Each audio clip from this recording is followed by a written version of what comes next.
apa yang kita pelajari dalam biokimia fisik? Biokimia fisik itu menjadi ilmu dalam biokimia yang mempelajari masalah-masalah biologi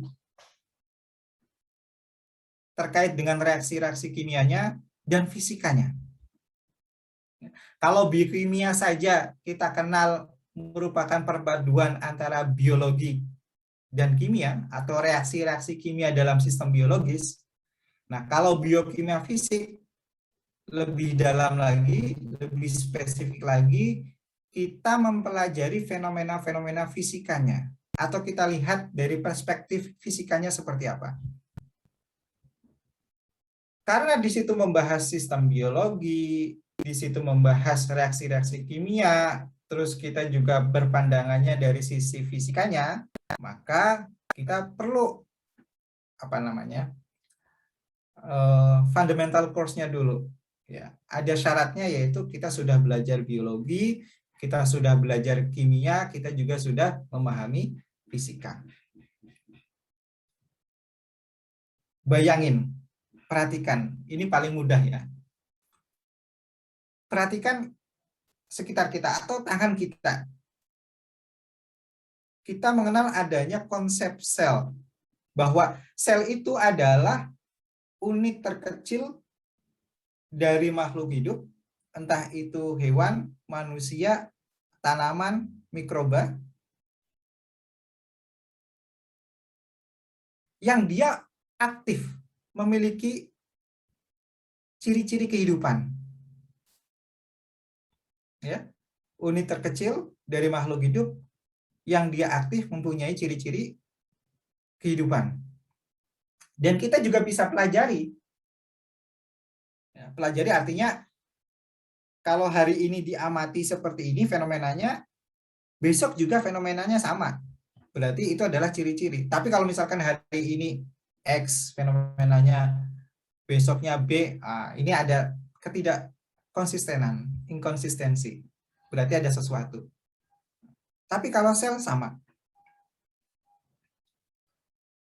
Kalau kita perhatikan di sini ada sel hewan, ada sel bakteri, di sini ada sel tanaman.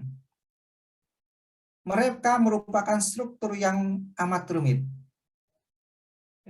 Jadi sel itu tidak sekedar seperti bola atau kelereng yang bulat, yang padat. Tapi di dalam sel itu ada kompartemen-kompartemen yang lain. Ada yang disebut organel-organel. Misalkan ada yang namanya inti, ada yang namanya mitokondria, ada bagian ribosom yang menghasilkan RNA, ada RNA-nya sendiri atau DNA-nya sendiri, ada lisosom yang dia berisi lisosom itu satu kantong dan itu isinya banyak enzim gunanya untuk melahap salah satunya ya materi-materi atau bahan-bahan kimia dalam sel yang dia tidak lagi berfungsi dengan baik ya. Atau organel yang lainnya. Kita juga bisa membedakan antara sel satu dengan sel yang lainnya, jenis sel satu dengan sel yang lainnya. Kita mengenal adanya sel prokariot, ada sel eukariot. Ya, prokariot artinya inti selnya tidak ada. Jadi tidak ada inti sel secara khusus. Ya, nah, seperti itu. Nukleusnya.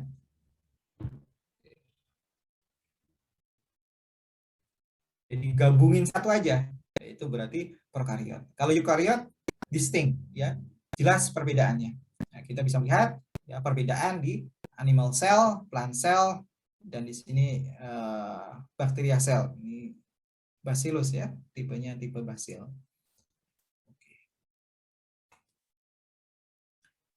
Kalau kita perhatikan sel-sel itu terbagikan. Di dalamnya ada ruang-ruang khusus, ada organel-organel sel, mereka terpisah satu sama lain. Kenapa?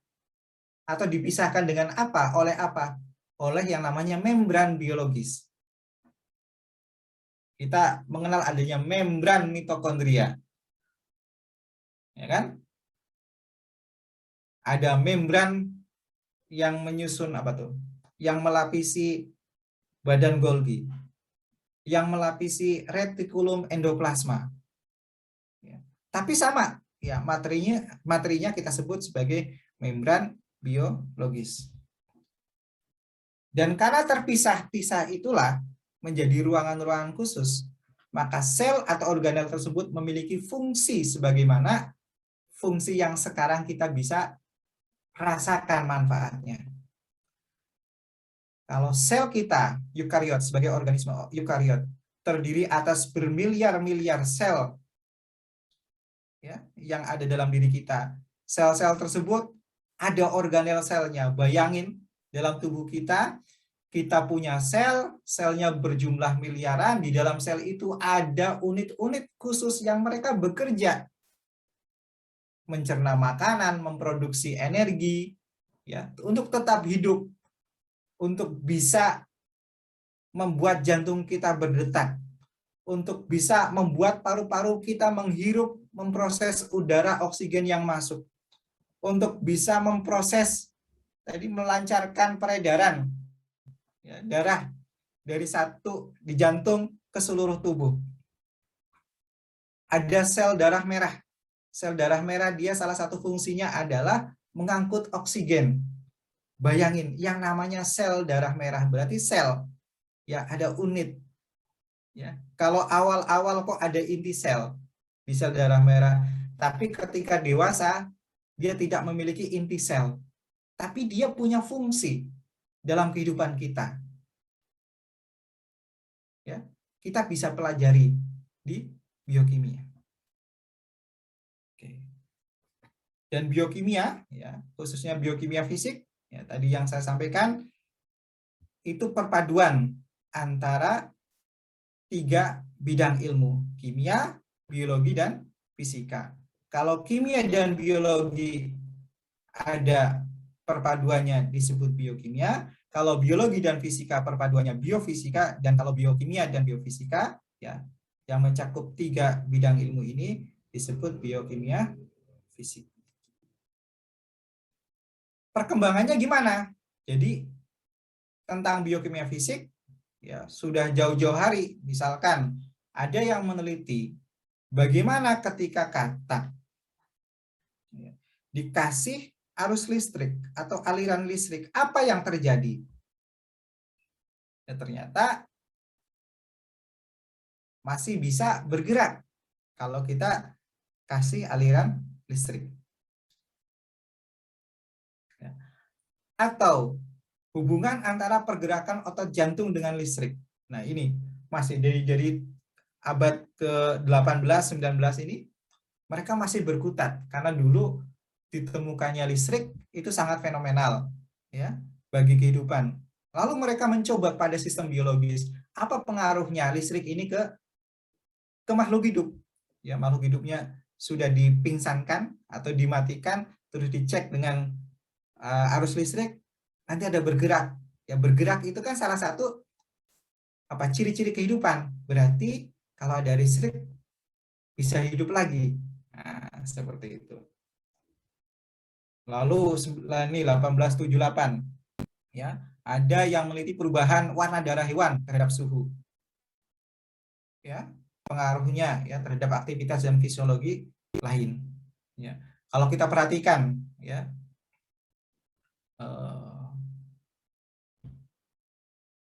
sistem kita, sistem peredaran darah kita kan dipengaruhi oleh suhu ya. Kalau kita mengenal ada yang namanya hewan berdarah panas, hewan berdarah dingin. Kalau hewan berdarah panas, artinya dia tidak bisa menyesuaikan dengan kondisi lingkungan. Artinya kalau gini, kalau suhu di luar dingin, ya kalau kita berada kalau sekarang mungkin sekarang musim panas ya kalau di wilayah utara ya. Kalau di wilayah selatan musim dingin. Misalkan ke Australia nih, ke Australia kita musim dingin. Suhunya misalkan 10 derajat atau suhunya minus 5 derajat. Nah, tubuh kita itu tidak bisa menyesuaikan. Kalau suhu di luar 5 derajat ya kita sama 5 derajat, nggak akan bisa. karena kita hewan berdarah panas. Manusia ya, dalam sistemnya sistem darah panas, gitu ya. Atau hewan-hewan lah ya, kita contohkan, itu berdarah panas.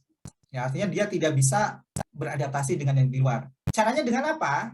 Supaya dia tetap hidup, kita tetap hidup, ya suhunya harus tetap tinggi, suhu tubuh. Kalau manusia sekitar 36 sampai 37.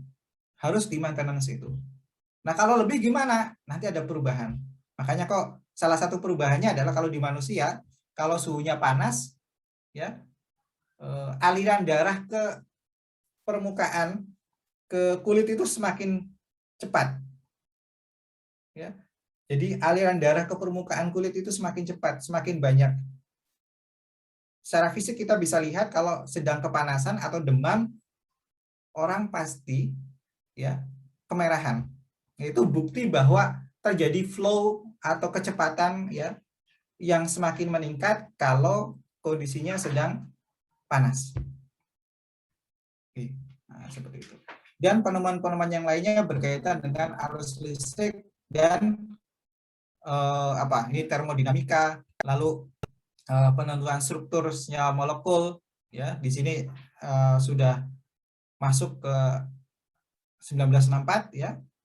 Penentuan biomolekul. Jadi kalau orang belajar materi biologis ya, makromolekul, misalkan makromolekul karbohidrat, lemak dan sebagainya ya. Diteliti strukturnya senyawa apa ya, struktur senyawa tersebut apa, bagaimana ya, dengan beberapa teknik. Misalkan yang awal ya, kalau di ilmuwan itu ditemukannya sinar X ya. Terus aplikasinya ada X-ray crystallography. Jadi protein itu kita bisa lihat strukturnya. Ya, kok kita tahu strukturnya protein itu kayak gitu ya, bulut-bulutan gitu ya. Ada yang namanya pita-pita. Nah, itu karena ada X-ray crystallography. Kimia fisik makromolekul ya, penemuan water channels ya di sistem biologis. Nah, terus ada juga penggunaan NMR ya untuk mengcapture ribosom.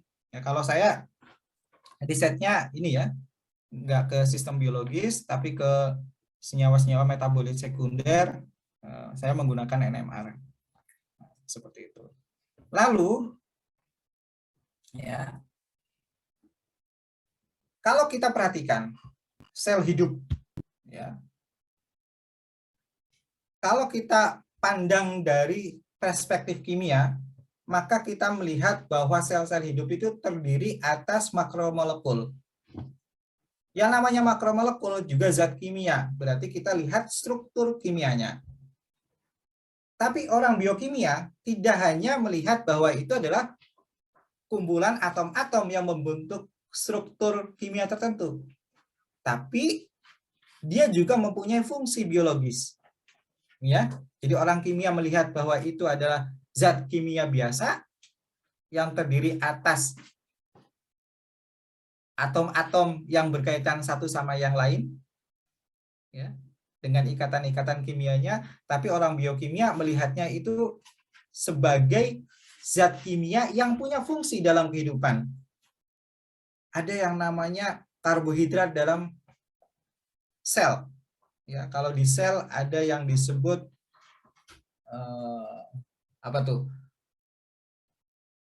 kita mengenal ada yang namanya glikolipid, ada glikoprotein. Berarti kalau glikoprotein antara gliko itu berarti kan glukosa, karbohidrat ya, dengan protein. Jadi koneksi ya, struktur yang terdiri atas glukosa atau karbohidrat dengan protein yang dia punya fungsi biologis dalam sel tersebut. Ya, punya fungsi. Ya. Ada struktur kimia dan dia punya fungsi biologis. Nah, kalau dari sisi biokimia fisik, kita akan melihat bahwa dia merupakan struktur kimia atau materi kimia yang mempunyai struktur tertentu dan dia punya fungsi tertentu, dan dia ya, kita bisa pelajari transformasi energinya. Bahwa benar si air ini bisa keluar masuk melalui membran sel. bahwa benar, oh ada makanan masuk keluar dari membran sel, melalui membran sel. Itu kan harus ada yang namanya bioenergetikanya. Kok dia boleh masuk, kok dia nggak boleh masuk. Nah, berarti kan ada pengaturannya dalam membran sel itu. Nah, kita pelajari di biokimia fisik. Nah ini. Baik hewan dan tanaman, ya kalau dia hidup, ya berarti dia punya organ dan jaringan. Organ jaringan itu ya lebih kita capture lagi, lebih di apa? Lebih kita perbesar, ada yang namanya sel, ya di sel itu banyak ya materi-materi organelnya, ya ada inti, sitoplasma dan lain sebagainya. Ya, kalau di sel prokariot ya yang paling sederhana ya, kalau di sel eukariot kayak manusia itu kan kompleks ya, plant juga kompleks. Nah, kalau di sel prokariot yang paling sederhana ada makromolekul, yaitu biomolekul besar, misalkan karbohidrat, lipid, protein ya. Nah, sedangkan dari sisi kimia bahwa protein, lipid, karbohidrat itu kan merupakan polimer. Ya, karbohidrat unit terkecilnya apa? Berarti ada karbohidrat monosakarida, ya kan? Kalau lipid berarti ada asam-asam lemaknya. Kalau protein, unit yang paling kecil dari protein itu adalah asam aminonya. Nah, gitu. Atau kalau asam nukleat, ya, DNA kita, itu unit terkecilnya ada yang namanya basa nitrogen, ada yang namanya gugus pentosanya, ada jembatan ya fosfatnya. Nah, kita perkecil lagi. Oh, ternyata asam amino, glukosa, basa nitrogen itu kalau kita capture lagi lebih dalam itu merupakan sekelompok atom yang menyatu dan membentuk struktur tertentu. Ya. Kalau di sistem biologis itu cuma beberapa atom aja, ada C ya, karbon, hidrogen. Itu yang paling umum. Ya. Jadi hidrokarbon atau dikasih oksigen ya, CHO. Ya, kayak glukosa itu CHO aja. Kalau protein sudah tambahan, ada tambahan itu nitrogen, sulfur ya, terus fosfor. Nah, CHONSP ini adalah zat-zat mati yang dia tidak punya fungsi biologis. Tapi yang menciptakan kita ya, Tuhan yang menciptakan kita itu sedemikian cerdas ya, menyusun atom-atom tersebut, membentuk asam amino glukosa. Dari asam amino glukosa itu ya sebenarnya kan bisa, sama dengan kayak glukosanya, glukosa yang ada di gula pasir atau gula batu yang kita minum gunakan untuk teh, ya kan, teh manis ya. Tapi kan teh manis itu tidak mempunyai aktivitas biologis, ya kan, tapi yang mendesain kita ya menjadikan glukosa, asam amino itu jadi bersatu terus mempunyai fungsi biologis dalam suatu sistem sel. Ada yang namanya glikoprotein, berarti tadi ada glukosa atau karbohidrat dengan protein ya, asam amino, terus punya aktivitas atau kehidupan sendiri di sel tersebut. Nah, jadi belajar biokimia ya, belajar biokimia fisik berarti kita belajar lebih jauh memahami diri kita sendiri. Ya. Nah, ini gambarannya. Kalau kita capture misalkan ada sel, di situ ada materi genetik, DNA atau RNA. Di DNA atau RNA itu ada strukturnya, ya. Di sini ada histon, ya. Ada nukleosom, di sini ada DNA. DNA-nya double helix. Nah, di DNA itu bukan sekedar rantai, bukan sekedar lipatan-lipatan pita, tapi itu merupakan kumpulan dari DNA. Ya, unit-unit DNA. Unit DNA itu ada yang namanya di sini ada gugus pentosa. Ya, ada gula, di sini ada basa nitrogen, di sini ada fosfat. Ya. Di gula sendiri di situ ada karbon, ada hidrogen, ada oksigen. Di basa nitrogen ada nitrogennya tentu. Ya, ada fosfat di sini, fosfat ada fosfornya itu sendiri dan ada oksigennya. Ya. Itulah pertautan antara kimia, kita bisa melihat struktur, pertautan dengan biologi, bahwa struktur ini berada dalam sistem biologis tertentu dan dia punya fungsi tertentu dalam kehidupan, dalam sel, ya, dan dia juga berinteraksi satu sama lain, dan interaksinya misalkan ada transformasi energi, perubahan energi dari satu ke yang lainnya, dan kita bisa lihat di biokimia fisika. Kadang ya ada beberapa makhluk ya di dunia ini yang kita manusia masih bingung mengklasifikasikannya. Ya, contohnya adalah virus. Sudah mafhum? Ya, virus itu bisa tersusun atas DNA atau RNA, dan ini aja selubung. Ya, kita sebut envelope. Ya, contohnya di sini adalah coronavirus, ya, SARS-CoV-2. Gambaran yang paling sederhana ada inti materi genetik, ya, di sini. Materi genetiknya RNA, ya, ada membran proteinnya. Nah, di membran protein ini terbenamlah glikoprotein yang tadi saya sebutkan. Glikoproteinnya banyak, dan glikoprotein inilah yang fungsinya mengenali tubuh manusia atau inang. Ya, spike protein. Nah, seperti itu. Sampai sini ada yang ditanyakan?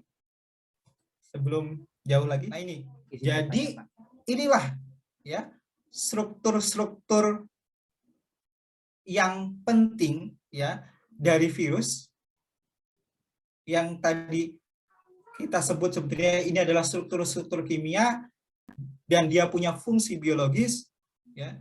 Kalau mereka sendiri ya sendirian, mereka nggak memiliki ciri-ciri kehidupan. Kita bilang sebagai benda mati. Tetapi ketika dia sudah menemukan habitat yang sesuai, dia akan berkembang biak. Dan berkembang biak, ya, kalau manusia mengklasifikasikan sesuatu yang bisa berkembang biak, berarti dia hidup, berarti virus tersebut sebagai benda hidup. Oke. Nah, ini ciri organisme. Ya, jadi struktur kompleks yang terorganisasi rapi. Bagaimana kita lihat ya wajah kita atau tanaman, lihatlah ya, lihat tanaman, di situ ada daun, ada batang, ada akar, ada buah-buahan. Di situ di daun itu kalau kita lihat perkecil lagi ada sel-sel daunnya, ada sel mesofil, bundle spindle ya, benang spindle, sel seludang dan sebagainya yang kita kenal sel-sel daun ya. Atau sel-sel hewan juga banyak ya. Mereka terorganisir secara rapi. Ya. Dan tiap komponen mempunyai fungsi khusus. Tadi ada organel sel, ada lisosom yang dia bisa memakan kompartemen yang rusak ya. Dia recycle kembali menjadi materi-materi kimia yang bisa dimanfaatkan untuk membuat struktur yang baru yang punya fungsi lagi. Dan makhluk hidup juga menyerap energi. Sebagai makhluk hidup kita menyerap energi. Buktinya apa? Kita bisa makan, membutuhkan makan. Atau daun ya, kalau di sini dicontohkan daun, dia punya fungsi biologis, punya ciri-ciri hidup. Caranya dengan apa? Dia bisa menyerap energi. Energinya dari mana? Dari matahari. Bedakan dengan kertas. Kertas juga merupakan sekumpulan atom. Ya, sama seperti daun yang sekumpulan atom. Tapi bedanya apa? Kertas tidak menyerap energi. Kita biarin di luar, panas ya panas saja. Tapi dia kertasnya itu tidak tumbuh menjadi besar. Tapi kalau ada satu kompartemen daunnya tapi masih tertancap di ini ya, di batang dan satu kesatuan pohon ya. Kalau kita taruh tanaman di luar terus ada matahari, maka dia akan menyerap energi yang ada dalam matahari, membuatnya tumbuh menjadi besar ya, menjadi tinggi. Berarti tanaman tersebut diklasifikasikan sebagai makhluk hidup. Tetapi kertas ya, kita biarkan dia menyerap sinar matahari tapi dia tidak tumbuh, tidak bergerak. Ya, maka kita sebut kertas itu benda mati. Nah, di sini dikatakan daun menyerap energi sinar matahari dengan entropi tetap, sedangkan pada kertas entropinya akan meningkat sehingga akan merusak si kertas tersebut. Lalu ciri makhluk hidup yang lain adalah tumbuh dan berkembang biak. Ya, DNA bisa bereplikasi di dalam sel. Makanya kalau tadi virus ya bisa kita klasifikasikan sebagai makhluk hidup kalau dia menemukan host selnya. Kenapa? Karena DNA-nya bisa memperbanyak. Meskipun memperbanyaknya dengan bantuan yang lain. Nah, ini komposisi kimia sel ya. Jadi sel kita ya secara fisik ya punya panjang, punya diameter, ya punya volume. Ya, kalau ini gambaran umum sel bakteri. Nanti bisa searching ya. Saya belum ngecek ke jurnalnya ya. Makanya saya nggak citasi di sini. Oke, jadi diameternya 1 mikrometer, volume selnya seperti ini dan mempunyai kandungan DNA sekitar 5%, RNA 10%, lipid sampai 6%, ya fosfolipid sampai 4% dan seterusnya. Inilah bukti-bukti fisik ya atau ciri-ciri fisik dari sel ini bakteri secara umum ya. Yang lain ya sangat spesifik tapi umumnya seperti ini. Oke, mungkin itu yang bisa saya sampaikan. Silakan kalau ada yang didiskusikan atau dikonfirmasi kembali. Nah, gitu aja. Assalamualaikum warahmatullahi wabarakatuh.